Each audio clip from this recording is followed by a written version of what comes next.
Barbershop conversation, guys. Feel free to hit the subscribe button. So don't forget JROC's weigh-ins today at 6 p.m. It's a weird time. 6 p.m. Pacific Standard Time. I feel bad for the fighters, man. They got to hold that weight for such a long time. But let's talk about it. Claressa Shields and Laila Ali. I like the fight. I love the fight. Hopefully somebody can put the $5 to $10 million together, and hopefully it can be profitable. I have no idea. But for those of you who don't know, I went to high school for a semester. Was it a semester? With Laila Ali.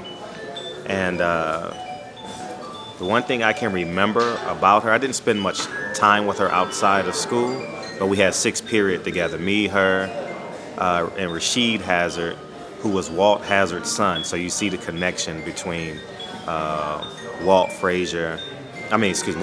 Hazard and Muhammad Ali. They were Muslim brothers together, and they used to have dinner together on Friday evenings, and which I was invited to and never fucking went. I took time for granted. Never take time for granted as a young man, man. When you get the opportunity, please take advantage of it.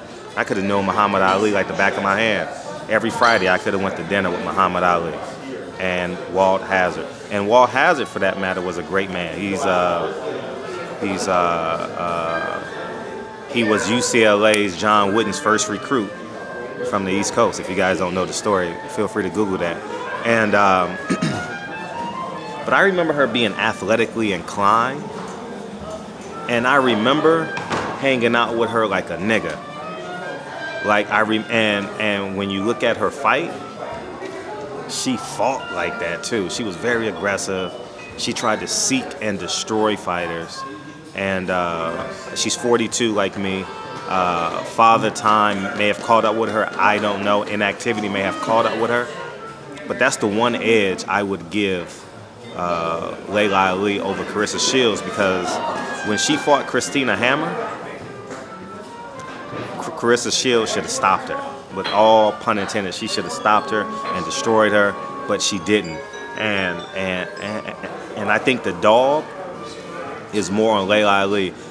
The more technical, the more I've seen your style before, the more I know how to adjust, the more I think I probably can confuse you and be more crafty, is Claressa Shields. Now, I was listening to Trill Boxing Talk, and they were saying one was more popular than the other. That's kind of arbitrary, in my humble opinion, because Claressa Shields only did 288,000 views with the only show in town. Remember, she was the first boxing show of the year, and we were all thirsting for a boxing show. You understand what I'm saying? You understand what I mean?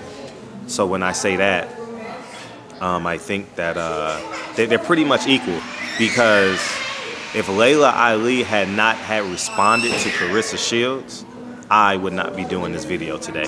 And it's obviously the hottest topic right now in boxing. But I don't know how it would look.